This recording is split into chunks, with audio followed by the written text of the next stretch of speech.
Mesdames et messieurs, c'est en notre qualité d'avocat de l'ancienne première dame du Gabon, Sylvia Bongo, et de monsieur Noureddine Bongo, incarcéré à la maison d'arrêt de Libreville depuis plus d'1 an, que nous avons décidé aujourd'hui de prendre la parole en toute indépendance, conscience, honneur, loyauté, délicatesse, modération et dévouement. Ces principes sont les principes essentiels de notre profession. Nous avons décidé de tenir cette conférence de presse pour 3 raisons essentielles. La première était de vous indiquer que depuis que nos clients, Sylvia Bongo et Noureddine Bongo, ont été arrêtés et placés en détention préventive, ils n'ont jamais pu communiquer librement avec leurs avocats. J'ai pu les rencontrer 3 fois, furtivement, à la dérobée, pendant quelques minutes, lors des interrogatoires devant le juge d'instruction, dans des conditions exclusives de la nécessaire confidentialité des entretiens entre un avocat et son client, prévus par notre code de procédure pénale. Vous comprenez que toute l'économie du procès équitable est réduite à néant lorsque l'avocat assiste un prévenu présumé innocent sans s'être préalablement entretenu avec son avocat. C'est la première raison. Madame Sylvia Bongo et Noureddine Bongo n'ont jamais reçu une seule visite de leurs avocats. Ensuite, le deuxième point, depuis que nos clients sont arrêtés, leur droit à la santé a complètement été violé. Le droit à la santé est un droit constitutionnel qui est reconnu à toute personne et à tout détenu. Peut-on admettre qu'une personne détenue soit interrogée par un juge d'instruction ou assistée par son avocat sans que celui-ci ait une parfaite connaissance de son état de santé physique, mentale, de ses facultés intellectuelles à répondre aux questions du juge? Depuis plus d'1 an, nos clients n'ont pas été examinés par un médecin, sauf lorsque monsieur Noureddine Bongo a été victime des coups et blessures volontaires ayant perforé son tympan, le tympan de son oreille gauche. Il en est de même pour madame Sylvia Bongo, qui a été victime de violences physiques. En présence de ces traitements inhumains, cruels et dégradants, des violations des droits de la défense, force est de constater que le droit à la sûreté, à la sécurité de nos clients en détention et des conditions d'un procès équitable ne sont pas garantis, alors que surtout que l'État gabonais est signataire de la Charte africaine des droits de l'homme et des peuples. Nous dénonçons avec véhémence, avec rigueur, ces pratiques liberticides. Depuis plus d'1 an, nos clients n'ont pas reçu la visite d'un seul membre de leur famille. Or, selon nos lois nationales et selon les lois internationales, toute personne détenue a le droit de mener une vie privée et familiale.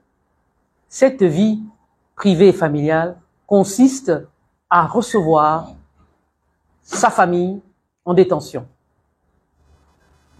Cette entrave à la vie familiale est insupportable pour nos clients. C'est pourquoi nous avons tenu à vous recevoir aujourd'hui pour dénoncer avec gravité tous ces manquements orchestrés par la justice. Aussi, l'ensemble de ces manquements, des violations graves et renouvelées, contraires à la dignité de l'homme et à l'image du Gabon, et aux conventions internationales ratifiées, signées et ratifiées par le Gabon, nous interpellent et commandent qu'il soit mis fin sans délai. Une procédure est envisagée devant la Commission africaine des droits de l'homme et des peuples.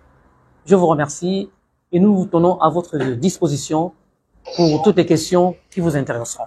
Je vous remercie.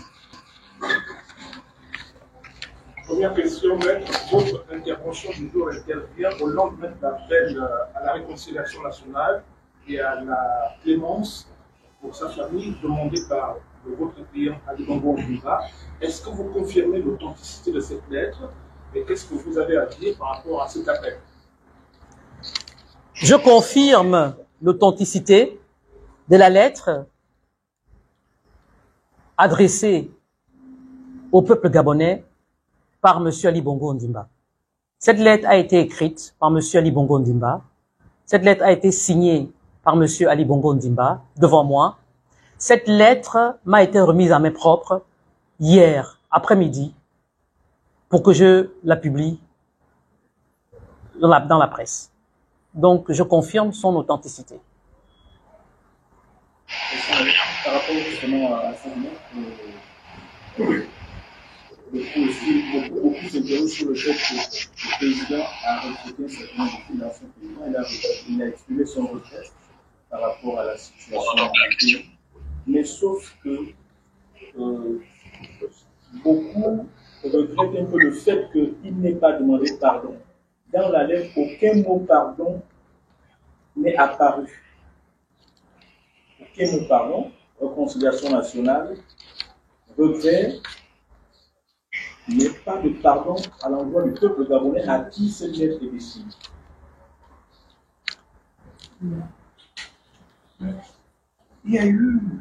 Il a fait ce qu'on appelle un repentir réparateur. Quelqu'un qui fait acte de contrition, qui reconnaît cet homme et qui dit je m'en vais, je renonce à tout. Mais il n'y a pas meilleur pardon. Lorsque vous faites acte de contrition, lorsque vous renoncez à des avantages, lorsque vous dites, bon, écoutez, moi, l'intérêt de la nation, ou l'intérêt de la patrie, je me retire, je renonce à tout. Je pense que il n'y a pas de... C'est un grand pardon. C'est un grand pardon entre ceux. C'est dans mon sac. Mais les gens ont reconnu quand même que ça sort dans la lettre. Mais lorsque dans sa lettre, vous regardez sa lettre, que vous la lisez attentivement, il vous dit qu'il a des regrets. Est-ce qu'il faut forcément utiliser le mot pardon pour que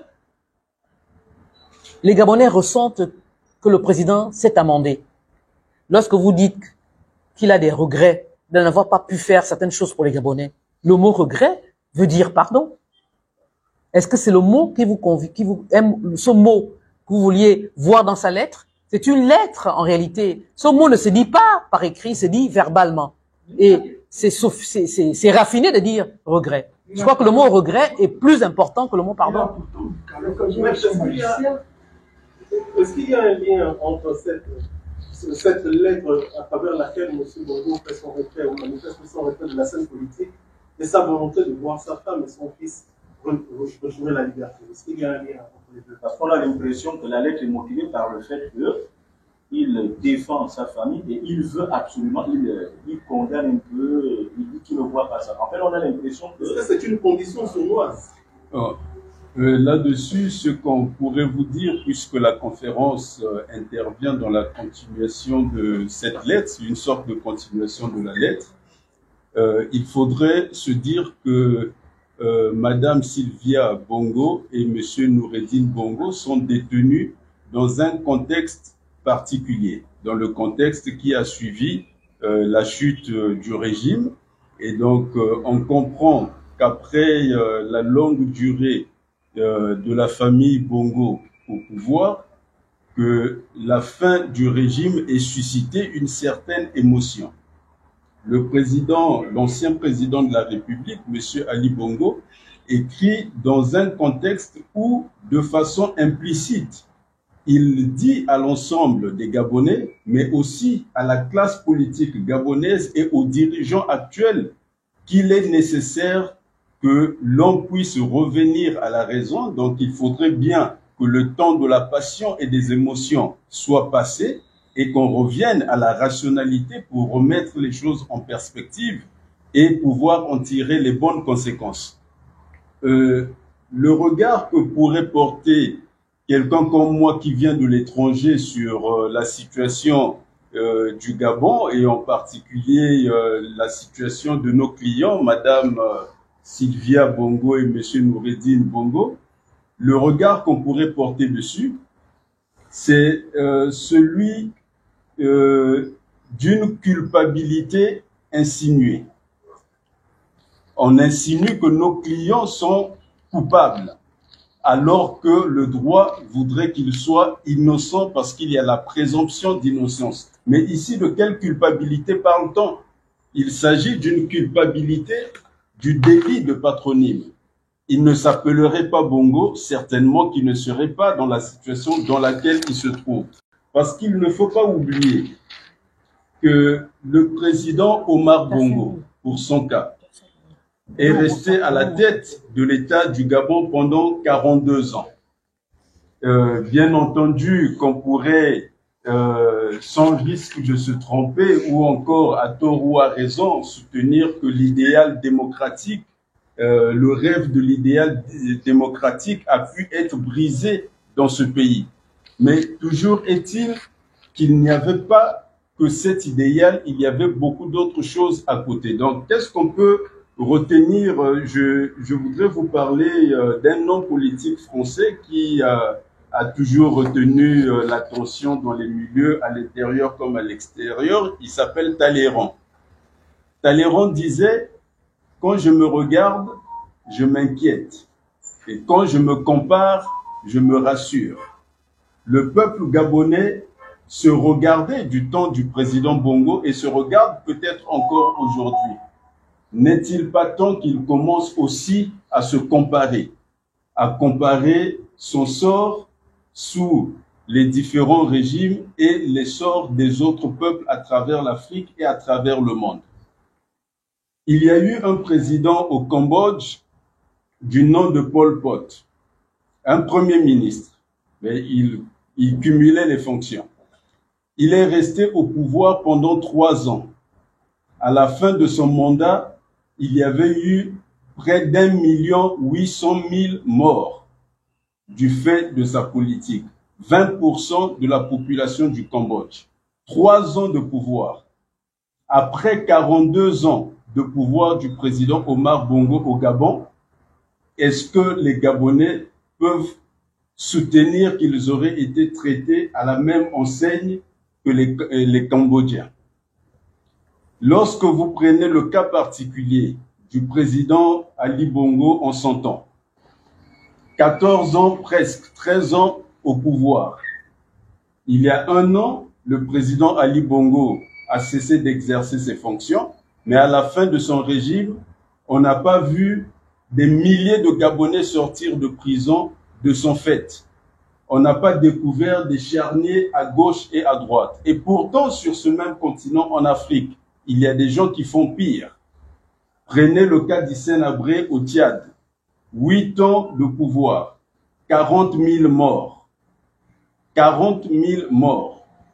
Donc, si vous prenez 42 ans de pouvoir du président Omar Bongo et 3 ans de pouvoir de Pol Pot, qui a tué 20% de sa population, je ne suis pas en train de soutenir qu'on pourrait faire la comptabilité des morts et passer l'éponge. Non, une vie est une vie et elle n'a pas d'équivalence. La vie est sacrée. Mais toujours est-il qu'il est temps pour les Gabonais, non pas seulement de se regarder pour s'inquiéter, mais aussi se comparer et peut-être qu'ils pourraient à ce moment se rassurer parce que sur ce continent africain, Prenons le cas particulier de l'Afrique centrale. C'est sous les Bongo que les Gabonais ont toujours eu les meilleurs salaires d'Afrique centrale. C'est sous les Bongo que les Gabonais n'ont pas connu des retards de salaire accumulés. Et les Gabonais ont toujours été enviés par les autres peuples d'Afrique centrale, mais ce n'était pas un accident de l'histoire. Lorsque vous êtes dans l'exercice du pouvoir suprême de l'État, vous êtes entouré des personnes qui peuvent vous inciter à révéler tous vos vices. Il vous faut beaucoup de force intérieure, de caractère pour résister à tous ceux qui vous conseillent d'emprunter la mauvaise voie. Pendant plus de 42 ans, le président Omar Bongo a résisté à la tentation de l'abus excessif du pouvoir, de la maltraitance excessive de son peuple. Pendant plus de 14 ans, le président Ali Bongo a résisté à la tentation de céder aux vices humains. On ne peut pas savoir ce que ces hommes ressentaient dans l'exercice du pouvoir tant qu'on n'est pas dans leurs chaussures. Mais ces gens ont, d'une certaine façon, en tout cas mieux que d'autres peuples en Afrique centrale et en Afrique, protégé les Gabonais de certains excès. Si on en vient au cas de nos clients, Madame Sylvia Bongo, de quoi cette femme est-elle coupable, sinon de porter le nom qu'elle porte? Il court dans la rue que cette femme avait tous les pouvoirs du Gabon. C'est une supputation, puisque la vérité des faits montre que les pouvoirs effectifs de l'État étaient détenus par des personnes qui avaient des fonctions officielles. Il y avait un premier ministre au Gabon, il y avait des ministres au Gabon, il y avait des directeurs généraux, il y avait un chef d'état-major général, il y avait un directeur général de la police, il y avait des gens qui détenaient les pouvoirs. Donc, il n'existe aucune preuve nulle part de ce que Madame Sylvia Bongo était titulaire de quelque pouvoir que ce soit. Elle était l'épouse du chef de l'État. Naturellement que dans cette position, elle aurait pu exercer quelque influence dans la marche des affaires de l'État. Mais pourquoi s'en prendrait-on à une personne qui n'avait qu'une simple influence en laissant de côté ceux qui avaient les vrais pouvoirs de l'État? C'est pourquoi je disais d'entrée de jeu que nos clients sont coupables du délit de patronyme. Ils ne porteraient pas le nom qu'ils portent et il n'y aurait pas de confusion sur ce qui est attribué à ces personnes. Ça veut dire que le temps du bilan a pesé au-delà des passions n'ayant pas encore été fait, on continue à faire porter sur la famille Bongo une certaine chape consistant à leur faire porter tous les péchés possibles. Donc, cette dame, aujourd'hui, se trouve dans une situation pour laquelle il faudrait rappeler qu'il y a eu une rupture d'un code moral. Je vous parle d'un code qui est apparu depuis la dernière vague des coups d'État en Afrique, consistant en ce que ceux qui accèdent au pouvoir par cette voie épargnent systématiquement la famille de l'ancien président de la République. C'est ce qu'on a vu au Burkina Faso. C'est ce qu'on a vu au Mali. C'est ce qu'on a observé en Guinée. Et de façon exceptionnelle, au Niger, il n'y a aucune poursuite contre la famille de l'ancien chef de l'État. Son épouse est restée à ses côtés volontairement. Aujourd'hui, il y a des poursuites contre l'ancien chef de l'État, mais son épouse est épargnée. Son fils est à ses côtés, mais volontairement. Ça veut dire que dans cette dernière phase des coups d'État en Afrique, où les auteurs de ces actions ont adopté un code moral, le Gabon fait exception à ce code moral. Le Gabon est le premier dans la liste à prendre pour cible la famille de l'ancien chef de l'État pour des faits non avérés. Le temps de la discussion viendra, le temps du débat juridique des faits reprochés viendra éventuellement, mais aujourd'hui, dans la foulée de la lettre de l'ancien président de la République, M. Ali Bongo, qui appelle à l'apaisement et au dépassement, dans cette foulée, nous en appelons au respect du code moral qui aujourd'hui existe dans les milieux africains, qui ferait que le président, son excellence, monsieur le président de la République, le général Olingi Nguema, excusez-moi, son excellence Olingi Nguema, président de la République aujourd'hui, prendra sur lui le fait qu'il est désormais le chef de l'État au Gabon et il n'y en a pas un autre. Il n'a plus rien à prouver à personne. Donc, il peut prendre sur lui de montrer la générosité qu'il montre à l'endroit du président, de l'ancien président, M. Ali Bongo, et tendre cette générosité à sa famille pour qu'elle soit complète et sincère. Merci, je suis Charles-Stéphane Mavarou, journaliste correspondant de la BBC. Cette lettre publiée par Ali Bongo aurait-elle une incidence pour la suite des affaires judiciaires? A-t-elle un intérêt particulier dans le cadre des affaires pour lesquelles il se retrouve isolé? Si nous sommes là, ce n'est pas pour défendre une cause. Nous attendons, s'il y a procès, le procès. Mais nous sommes là pour nous plaindre, en même temps dénoncer. Vous savez, ma consoeur, maître Gisèle, s'est longuement exprimée sur la détention de nos clients, sans aborder.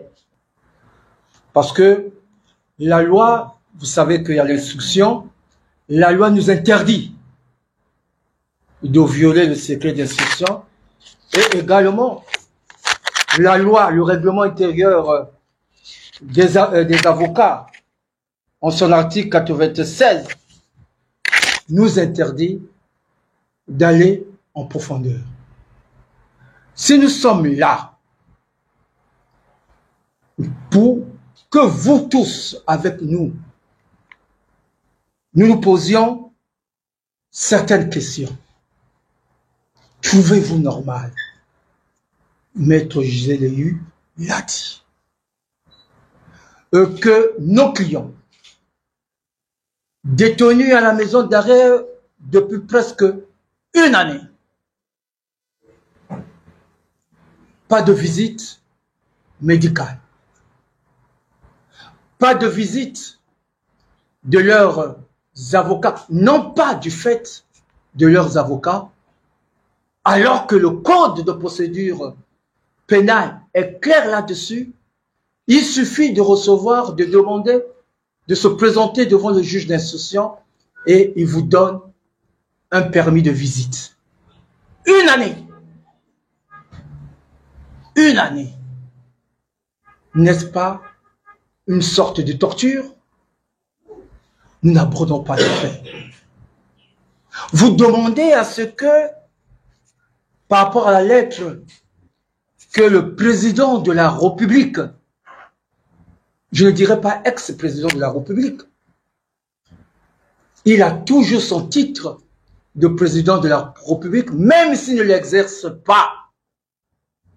Parce que il y a un autre président de la République, peu importe comment il est devenu président de la République, c'est pas notre, nous ne faisons pas de la politique.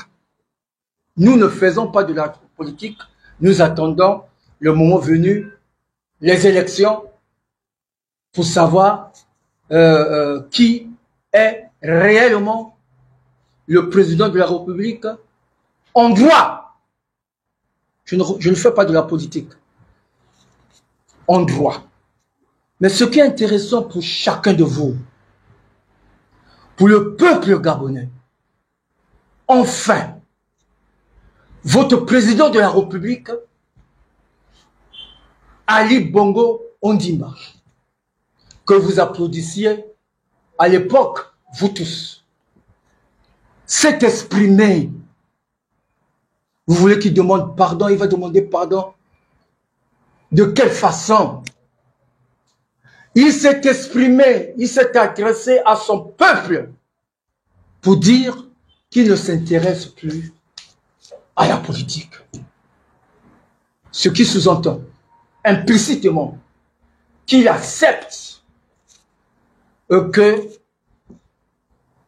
le nouveau président de la République, c'est lui le président de la République. Il accepte cela. Donc il n'y a pas de débat. Cependant, il pense à son peuple.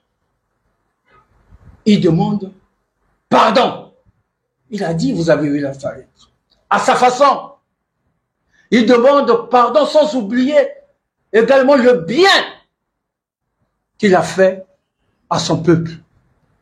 Mais je dirais, quelle humilité. Nous tous nous connaissons le président Ali Bongo Ondimba. Quelle humilité. Qu'est-ce que vous voulez? Qu'il vienne, qu'il s'agenouille? Il s'est exprimé. Il a parlé à son peuple.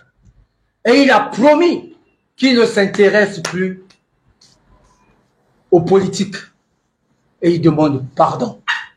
Je crois que nous tous nous sommes satisfaits et nous allons certainement aborder d'autres questions, si possible, par rapport à la question qui a été posée. Je crois que nous tous nous avons répondu. Et s'il y a d'autres questions... S'il encore le risque d'être présenté devant le tribunal, Je pense que, s'il vous plaît, nous tenons à préciser que la présente conférence de presse s'interdit d'aborder les faits ou les poursuites dont nos clients sont objets. Nous ne sommes pas ici pour toucher, examiner les faits. Nous réservons l'exclusivité, l'examen des 10 faits et du droit qui se colle au magistrat instructeur. Vous le savez mieux que moi, qu'il y a le secret d'instruction. Une affaire aussi sensible. Nous ne pouvons pas la publier à l'insu du magistrat instructeur. Donc, nous ne sommes pas venus ici cet après-midi en tant qu'avocats chargés de défendre nos clients par rapport aux faits pour lesquels ils sont poursuivis. Nous sommes venus ce matin, cet après-midi, avec le manteau, le seul manteau des défenseurs des droits de l'homme. L'avocat ne saurait rester indifférent ou insensible lorsqu'il est en présence des traitements dégradants. Lorsqu'il est en présence des cas, d'un cas ou des cas qui portent atteinte à la dignité humaine, l'avocat ne doit pas se taire. En cas vous ne les voyez pas, que savez-vous de leurs conditions de détention? Où est-ce que Mme Sylvia Bongo est détenue? Est-ce qu'il y a-t-il des aménagements pour elle qui était première dame de ce pays? Ça, s'il vous plaît, mais le fait de sevrer une mère de famille de toute relation, de tout rapport avec ses enfants, ses petits-enfants, son époux, mais c'est déjà une maltraitance. Une maltraitance psychologique. Une torture morale. S'il vous plaît. Oui, c'est une torture. C'est une torture. Alors donc, nous estimons que aujourd'hui, Madame Sylvia, elle souffre en prison avec son fils Noureddin. On vous a parlé tout à l'heure des tympans percés à la suite des traitements dégradants. Un tympan percé. Mais la prison, mais je ne sais pas. Lorsqu'on va à la prison centrale de l'île, je n'ai pas vu écrit à l'entrée de la prison centrale de l'île que ici, les droits de l'homme s'arrêtent à la porte de cette prison. Mais là, mais Au contraire, à l'intérieur de la prison, un état de droit, c'est l'occasion, c'est à l'intérieur que l'on doit célébrer l'état de droit. Parce qu'un état qui s'occupe de ses prisonniers, qui leur inflige un traitement humain, un traitement adéquat avec les libertés fondamentales, mais ça fait la publicité de l'État. On va dire qu'au Gabon, le Gabon est un État où les prisonniers sont bien traités. C'est un État de droit. Mais lorsque vous maltraitez les prisonniers, lorsque vous les traitez comme des rats pestiférés, mais l'État prend un coup au niveau de sa renommée. L'État prend un coup au niveau de sa réputation. L'État dégringole dans le concert des nations. Donc, moi j'estime que le président, l'ancien président Ali Bongo a fait preuve de sagesse. Il a fait preuve de sagesse. Ça, je vous le dis, il a fait acte, il a renoncé à tout. La renonciation comporte quoi? La renonciation est chargée. Dans la renonciation, il y a l'acte. Il y a l'acte de charité. Il y a l'acte de pardon. Il y a l'acte même d'oubli. On oublie tout. Alors, qu'est-ce que l'on veut? Qu'est-ce que l'on veut que M. Ali Bongo fasse? Quoi, on lui exige un pardon humiliant. En fait, c'est peut-être ce que vous voulez. Un pardon humiliant. Mais non, je pense que M. Ali Bongo a ouvert la voie de la pacification, la voie de la calmie. Je pense que c'est fini. S'il y avait des appréhensions, par rapport à sa personne, je pense que ces appréhensions ne sont plus d'actualité. Les appréhensions qu'on pouvait avoir vis-à-vis de M. Ali Bongo, ces appréhensions ont disparu. Il n'a même pas démissionné. Il a renoncé. S'il vous plaît, pesez les mots. M. Ali Bongo n'a même pas démissionné. Il a renoncé. Parce que dans la démission, on peut revenir sur une démission. On peut refuser même une démission. Mais dans la renonciation, c'est définitif. Pesons le poids des mots. Il renonce, il vous dit, bon, moi c'est fini. Mettez la croix sur moi. C'est fini. Mon intérêt, c'est que le Gabon avance. Et libérer ma famille. Mais mon souhait, ma prière est que ma femme, mes enfants, qu'ils savourent la liberté. Oui, je suis le seul responsable. Vous avez vu la sagesse de M. Ali,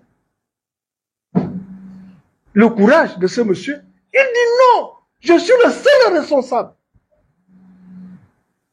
Il a blanchi tout le monde, y compris tous les courtisans d'hier, qui sont aujourd'hui devenus les courtisans du nouveau président.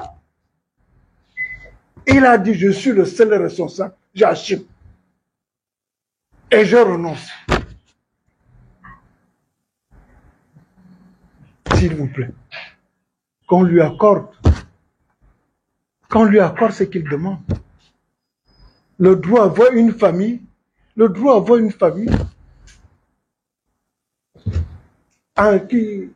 famille libre. C'est ça. Monsieur Ali Bongo veut discuter avec sa femme. Il veut discuter avec ses enfants. C'est tout ce qu'il réclame.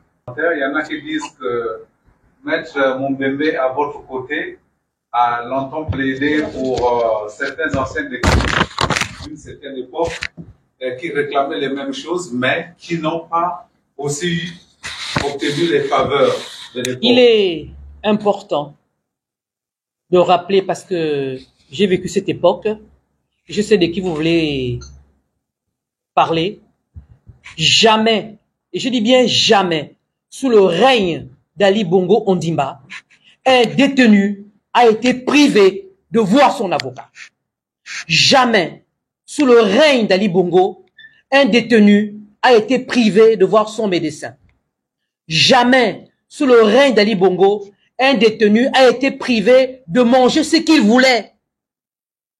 Jamais, sous Ali Bongo, un détenu n'a été privé de ses devoirs, de ses, de ses droits élémentaires prévus par le Code de procédure pénale, prévus par les traités internationaux. Et ça, je peux vous le dire, et même Mbembe, qui a défendu ces personnes à l'époque, n'a jamais été privé de rencontrer ses clients qui ont été libérés aujourd'hui par le général. Jamais ces clients n'ont été privés de voir ses avocats. Jamais ces clients n'ont été privés de voir leurs médecins. Jamais et au grand jamais. Or, aujourd'hui, comme l'a dit mon excellent confrère qui revient du Congo, que sous le règne de tous ces coups d'État, Du Congo-Brazzaville, hein, parce qu'il y a deux Congos. de tous ces coups d'État, on ne s'est jamais pris, on ne s'est jamais pris à la famille du président. Or, aujourd'hui, on s'en prend à Sylvia, qui était la première dame du Gabon, qui n'avait aucun pouvoir. Et que même M. Noureddine Bongo, qui est aujourd'hui mis aux arrêts par le nouveau système, n'était plus en poste depuis 2 ans. Et qu'il avait démissionné volontairement parce qu'il se rendait bien compte que ce pays était presque ingouvernable. Et nous le voyons aujourd'hui. Depuis que nous avons posé ce contrat de presse, nous n'avons pas d'électricité. Et jamais, depuis que je suis dans ce cabinet, ça fait 20 ans, je n'ai jamais eu de coupure d'électricité. Je dis bien jamais. Aujourd'hui, Sylvia Bongo et Noureddine Bongo n'ont plus rien à faire à la maison d'arrêt de Libreville. Qu'on les libère. La lettre de monsieur Ali Bongo Ondimba, son excellence Ali Bongo Ondimba, est claire. Il dit qu'il est le seul responsable. Et il voudrait que sa famille le retrouve chez lui en résidence surveillée, comme on dit. Même si j'aime pas beaucoup ce terme, qui n'est pas un terme juridique. Mais qu'on les libère et qu'ils rentrent chez lui, ça n'empêchera pas le juge d'instruction de poursuivre son instruction. Il y a beaucoup de personnes qui sont aujourd'hui en liberté provisoire, ou en liberté, ou assis en résidence, depuis qu'il y a eu ce coup d'État, et leur dossier se poursuit. Pourquoi garder mes clients en otage? C'est le cri et c'est l'appel de monsieur Ali Bongo Ondimba.